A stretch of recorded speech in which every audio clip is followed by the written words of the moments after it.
Halo anak-anak semuanya, jumpa lagi bersama Sir Fadel. Nah, di pertemuan kali ini kita akan melanjutkan pembahasan mengenai evolusi yang telah kita bahas di pertemuan sebelumnya. Untuk itu, yuk sama-sama kita dengarkan penjelasan berikut ini.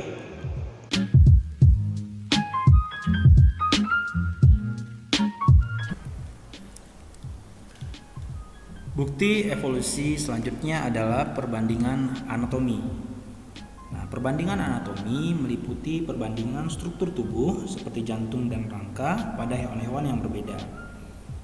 Nah, jika pada hewan-hewan yang berbeda terdapat struktur organ yang serupa, maka dapat diindikasikan bahwa hewan-hewan tersebut memiliki nenek moyang yang sama. Nah, struktur organ-organ tubuh dengan bentuk dasar yang sama tetapi memiliki fungsi yang berbeda disebut homolog atau homologi. Jika kita lihat pada gambar, pada keempat tungkai dari 4 jenis vertebrata memiliki fungsi yang berbeda. Ya, misalnya pada manusia untuk menggenggam, pada kucing untuk jalan, pada paus untuk berenang, dan pada kelelawar untuk terbang. Namun, ada satu humerus dengan sendi peluru pada salah satu ujung tulang dan sendi engsel pada ujung tulang yang lainnya. Nah, humerus ini dapat kita lihat pada gambar berhubungan dengan tulang radius dan ulna yang akan bergabung membentuk suatu tulang-tulang pergelangan yang berujung pada kelompok jari-jari, ya. Misalnya pada manusia ada jari tangan, kalau kucing pada jari kaki. Dan meskipun fungsi yang berbeda, bentuk dasarnya sama. Jadi memiliki humerus, memiliki sambungan dengan radius dan ulna. Nah, adapun kehomologan suatu organ ini menunjukkan adanya kekerabatan antar spesies dan merupakan bukti terjadinya evolusi divergen. Ya, evolusi divergen ini adalah evolusi dari satu spesies menghasilkan beberapa spesies dengan anatomi atau bentuk dasar yang sama. Selanjutnya, jika kita perhatikan atau kita lihat pada gambar, keseluruhan organ ini memiliki fungsi untuk terbang. Namun, bentuk dasarnya berbeda, ya, tidak seperti organ-organ homolog yang telah kita lihat tadi. Nah, organ-organ tubuh dengan bentuk dasar yang berbeda tetapi fungsinya sama disebut analog atau analogi. Dan keanalogan suatu organ menunjukkan terjadinya evolusi secara konvergen. Apa yang dimaksud evolusi konvergen? Evolusi konvergen merupakan evolusi beberapa spesies yang berbeda namun menempati lingkungan yang sama sehingga akhirnya memiliki organ-organ tubuh yang sama fungsinya, ya, meskipun secara anatomi telah dikatakan tadi bahwa bentuk dasarnya berbeda. Itu yang dimaksud evolusi konvergen. Bukti evolusi selanjutnya adalah perbandingan embriologi. Nah, suatu studi embriologi mempelajari atau menunjukkan adanya suatu kemiripan pada tahap-tahap awal perkembangan embrio. Ini yang mengindikasikan atau menjadi petunjuk adanya kesamaan nenek moyang dari beberapa spesies. Nah, jika dilihat bahwasanya pada kelompok vertebrata semua kehidupan diawali oleh suatu sel tunggal atau zigot yang merupakan hasil peleburan dari sperma dan ovum. Selanjutnya zigot akan mengalami perkembangan seperti morula, blastula, gastrula hingga akan membentuk diferensiasi jaringan dan terbentuk berbagai macam organ tubuh. Nah, perkembangan individu dari satu sel menjadi individu yang utuh disebut ontogeni. Sedangkan sejarah perkembangan makhluk hidup dari makhluk hidup sebelumnya disebut filogeni. Dari kedua hal tersebut dapat dilihat bahwa dalam ontogeni terkandung pengertian terjadinya filogeni. Jadi hal ini akan selalu berulang-ulang dari satu generasi ke generasinya. Nah, jadi di dalam filogeni terjadilah ontogeni, ya. Begitu kaitannya antara filogeni dan ontogeni. Bukti selanjutnya adalah perbandingan biokimia. Jadi dapat dikatakan bahwasanya perbandingan biokimia atau DNA mungkin merupakan petunjuk adanya hubungan evolusi atau evolusioner yang paling kuat. Kenapa? karena semua organisme memiliki DNA yang merupakan bahan genetik, atau mungkin ada organisme yang memiliki materi berupa RNA. Jika dibandingkan DNA, ada kecocokan sekuens DNA antara satu organisme dengan organisme yang lain meskipun dia berasal dari jenis yang berbeda. Nah, cara lainnya adalah misalnya mencari persamaan dalam jumlah urutan asam amino yang mengkode suatu protein penting, misalnya sitokrom C dan protein hemoglobin. Ini spesifik atau ada kemiripan antara satu spesies dengan spesies yang lainnya, sehingga bisa menunjukkan adanya hubungan atau track evolusioner yang terjadi. Alat tubuh yang tersisa atau disebut sebagai organ vestigial. Beberapa organisme memiliki struktur atau organ-organ yang tampaknya tidak memiliki fungsi, sehingga organ-organ ini dinamakan sebagai organ-organ vestigial. Nah, sebagai contohnya, manusia memiliki satu tulang ekor di ujung tulang belakang yang diduga tidak memiliki fungsi apa-apa.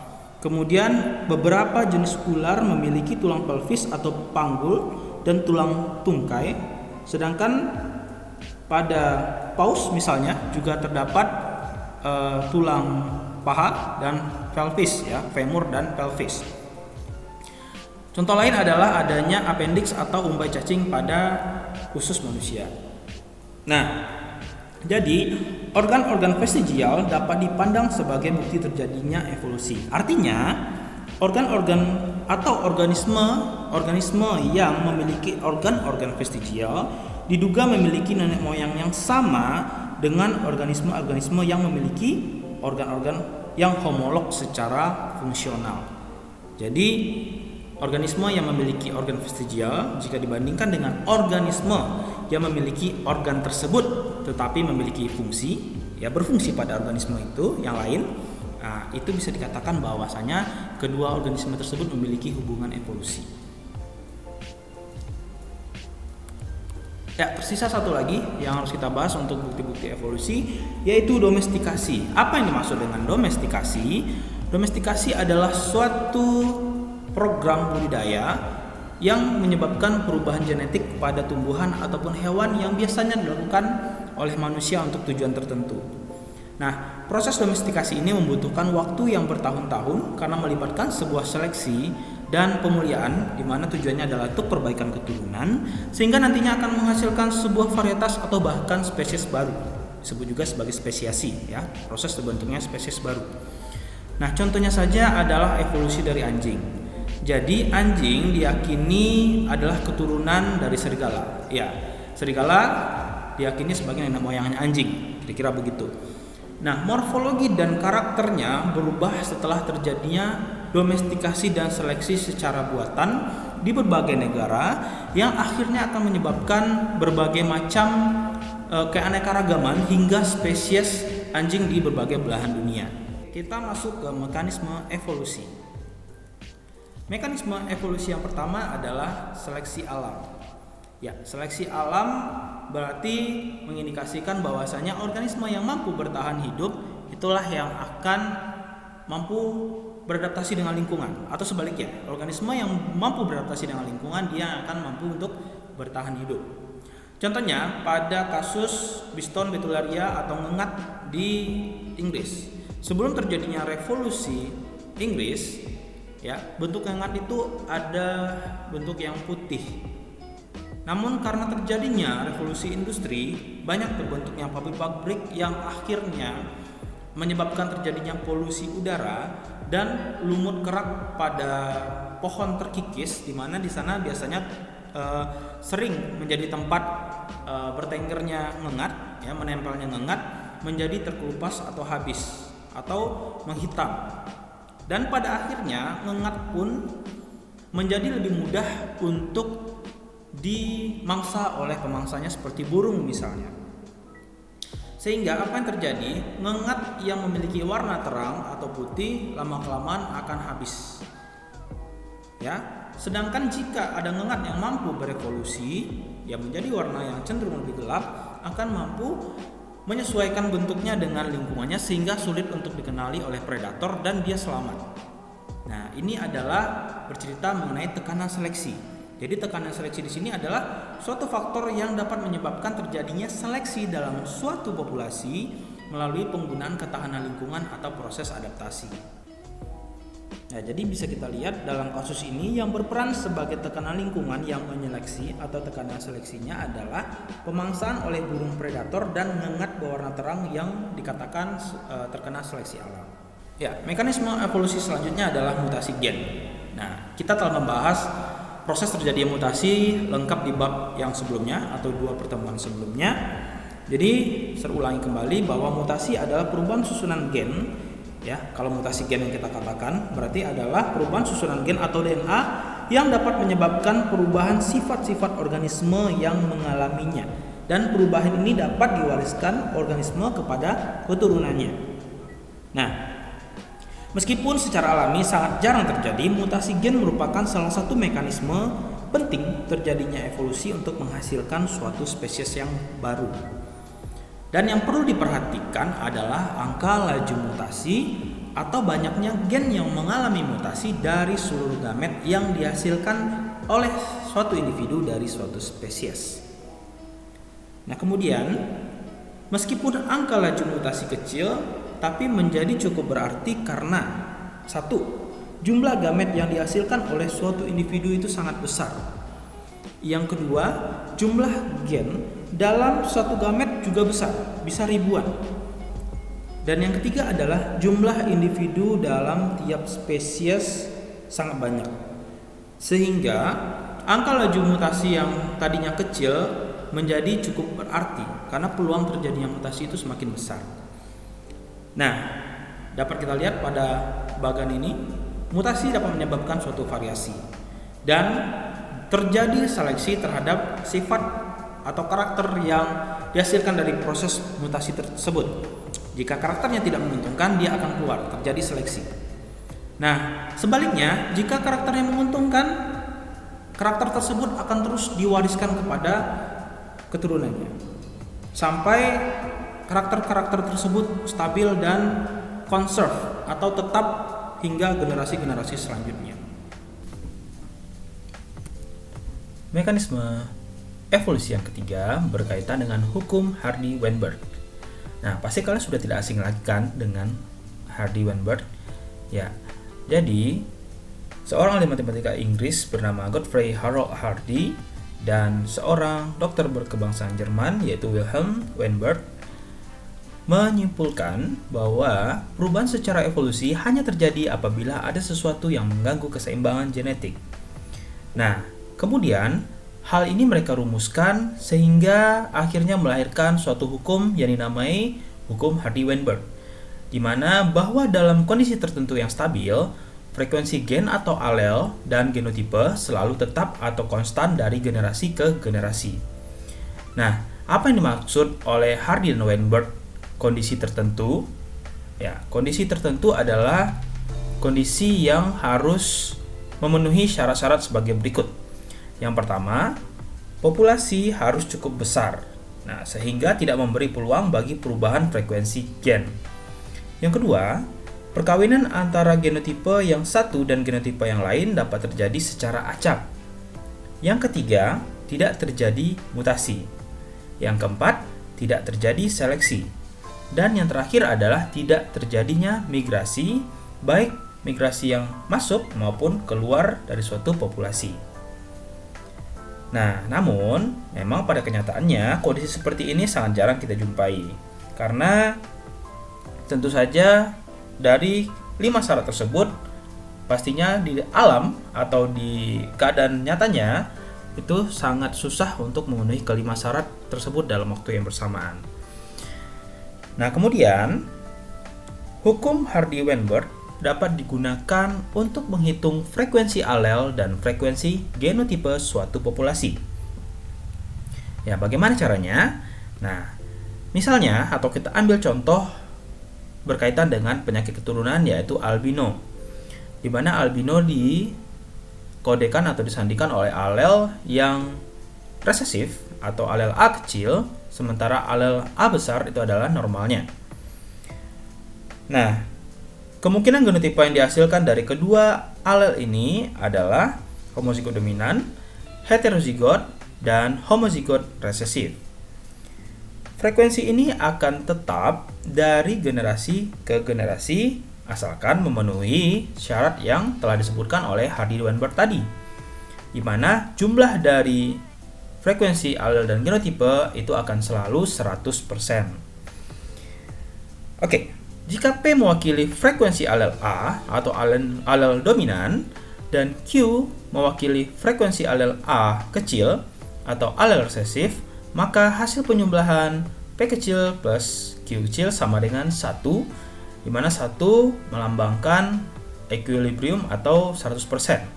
Jadi jumlahnya yang tadi telah kita katakan bahwa jumlahnya akan selalu tetap. Nah, jika seandainya frekuensi alel A besar sama dengan 60%, maka nilai P kecilnya atau P sama dengan 60% dan kita jadikan dalam bentuk desimal yaitu 60/100 sama dengan 0,6. Kemudian kita masukkan ke dalam persamaan Hardy-Weinberg untuk menghitung frekuensi alel. P tambah Q sama dengan 1, Q sama dengan 1 dikurang 0,6 nilai P atau nilai frekuensi alel A besar, dihasilkanlah Q sama dengan 0,4, di mana Q sama dengan frekuensi alel A kecil, sehingga didapatkanlah 0,4 atau 40%. Nah, kemudian selain untuk menghitung frekuensi alel, kita juga dapat menghitung frekuensi genotipe. Ya, berarti kita harus menurunkan rumusnya. Jadi, kalau tadi P dan Q adalah alel A besar dan alel A kecil, sehingga kita harus melakukan pengkombinasian dari kedua alel ini. Didapatkanlah rumus P ditambah Q dikuadratkan menjadi P kuadrat tambah 2PQ tambah Q kuadrat sama dengan 1. Nah, di mana P kuadrat itu adalah frekuensi genotipe homozigot dominan, 2PQ frekuensi genotipe heterozigot, Q kuadrat frekuensi genotipe homozigot resesif, dan 1 adalah nilai populasi total. Nah, jadi dengan mengambil contoh genotipe hasil dari perkawinan alel-alel tadi, yaitu A besar A besar, A besar A kecil, dan A kecil, maka frekuensi A besar diwakili oleh P kuadrat, frekuensi A besar A kecil diwakili oleh 2PQ, dan frekuensi A kecil atau homozigot resesif diwakili oleh Q kuadrat. Nah, contoh soal dapat kalian lihat di halaman 256 sampai 258 di buku paket. Spesiasi. Spesiasi adalah proses pembentukan spesies. Di dalam proses pembentukan spesies ada beberapa syarat yang harus dipenuhi. Yang pertama adalah adanya perubahan lingkungan. Misalnya, jika terjadi suatu bencana alam pada suatu wilayah sehingga dapat menyebabkan kepunahan atau hilangnya organisme yang mengisi suatu niche atau relung pada suatu habitat, sehingga adanya relung atau niche yang kosong ini akan memberikan peluang bagi terbentuknya spesies yang baru. Nah, sehingga yang ketiga, nantinya spesies yang terbentuk akhirnya akan meningkatkan keanekaragaman suatu kelompok organisme, di mana keanekaragaman tersebut juga akan berpotensi untuk melakukan proses spesiasi atau membentuknya spesies yang baru. Nah, spesiasi dapat disebabkan oleh mekanisme pengisolasian, mutasi, seleksi alam, serta poliploidi, ya, khususnya pada tumbuhan. Yang pertama adalah mekanisme pengisolasian. Yang dimaksud dengan mekanisme pengisolasian adalah beberapa macam penghalang yang secara efektif dapat mencegah terjadinya pertukaran gen antar populasi. Ya, jadi terjadi ketika suatu populasi terisolasi dari sekumpulan populasi utama dan gene pool-nya juga tetap terisolasi dalam waktu yang sangat lama. Kemudian, mekanisme pengisolasian ya, yang menghasilkan spesiasi ini dapat dibedakan menjadi dua. Yang pertama adalah spesiasi alopatrik. Jadi spesiasi alopatrik dapat kita lihat pada gambar di slide bahwa spesiasi ini berhubungan dengan isolasi geografis. Jadi isolasi geografis ini adalah atau misalnya terpisahnya suatu spesies menjadi 2 atau lebih kelompok populasi oleh suatu keadaan geografis. Misalnya adanya penghalang yang terbentuk seperti sungai, gunung, ya. Kemudian hal ini menyebabkan terjadinya atau terpisahnya kelompok ini dalam waktu yang lama sehingga tidak bisa terjadi pertukaran gen atau alel. Nah, isolasi geografis ini akhirnya akan mendorong terjadinya isolasi reproduksi, ya. Jadi isolasi geografis akan mendorong terjadinya isolasi reproduksi, yaitu mekanisme pengisolasian yang mencegah atau menghambat perkawinan antara anggota populasi atau mencegah pembentukan keturunan yang fertil. Nah, sehingga dia akan membentuk suatu kelompok-kelompok sendiri, dan di dalam kelompok yang baru inilah mereka baru dapat kawin atau membentuk individu atau keturunan yang fertil lagi. Yang kedua, spesiasi simpatrik. Nah, spesiasi simpatrik adalah spesiasi yang terjadi di dalam lingkungan yang sama, jadi tidak terjadi isolasi secara geografis. Spesiasi simpatrik dapat terjadi melalui beberapa cara. Yang pertama, tingkah laku. Jika satu hewan memiliki tingkah laku atau pola hidup nokturnal dan yang satunya adalah diurnal, padahal mereka sama-sama adalah satu spesies. Namun akibat tingkah lakunya atau cara hidupnya, akhirnya mereka tidak bisa bertemu dan tidak bisa kawin, sehingga dia akan hidup berdasarkan atau kawin hanya dengan individu yang memiliki tingkah laku yang sama, nokturnal dengan yang nokturnal, diurnal dengan yang diurnal. Kemudian isolasi ekologis. Nah, apabila suatu spesies atau kelompok organisme hidup pada suatu tempat atau habitat yang sama tapi memiliki niche atau relung yang berbeda. Misalnya habitatnya pohon, tapi satu organisme punya relung atau tempatnya di atas dahan, yang satu lagi ada di lantai hutan. Nah, sehingga hal ini juga tidak akan bisa menyebabkan organisme tersebut atau kelompok individu tersebut bertemu, sehingga tidak bisa terjadi kawin. Isolasi musiman. Isolasi musiman berkaitan dengan misalnya pematangan gamet yang tidak sama. Kemudian isolasi mekanis terkait dengan organ-organ reproduksi yang tidak cocok, ya, atau misalnya jika ukuran tubuhnya terlalu jauh berbeda, misalnya antara anjing yang ras giant atau raksasa dengan anjing yang ras mini. Nah, yang kelima adalah isolasi gamet. Isolasi gamet terjadi pertukaran tetapi tidak terjadi peleburan misalnya, ya mungkin karena keadaan ketidakcocokan gamet dan sebagainya.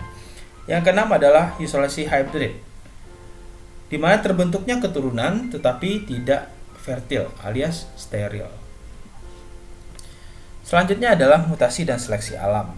Ya, terjadinya mutasi diikuti oleh seleksi alam yang memungkinkan adaptasi dengan kondisi setempat, di mana mutasi dan seleksi alam ini akan menyebabkan dua populasi semakin berbeda secara genetik. Telah kita bahas tentang moth atau ngengat Biston betularia dengan jerapah oleh Charles Darwin. Yang terakhir adalah poliploidi. Ya, poliploidi juga telah kita bahas di bab mutasi, bahwasanya suatu individu atau spesies dengan jumlah kromosom lebih dari 2 kali jumlah kromosom haploid, berarti lebih dari 2N. Nah, biasanya poliploidi ini terjadi pada tumbuhan, karena pada hewan biasanya poliploidi menyebabkan hewan tersebut tidak bertahan hidup alias mati. Nah, sedangkan pada tumbuhan biasanya digunakan untuk seleksi buatan untuk meningkatkan nilai ekonomis. Namun dari teknik seleksi buatan ini atau sifat poliploidi ini akhirnya menghasilkan varian-varian baru yang artinya menyebabkan bertambahnya suatu frekuensi gen, bertambahnya keanekaragaman dan terbentuknya spesies baru atau varian baru. Nah, demikianlah hal-hal yang dapat kita pelajari di bab evolusi kali ini. Semoga dapat dipahami dengan baik ya. Dan jangan lupa untuk mengerjakan tugas-tugas latihan yang telah terposting di Edmodo. Sampai jumpa di pertemuan selanjutnya. See you!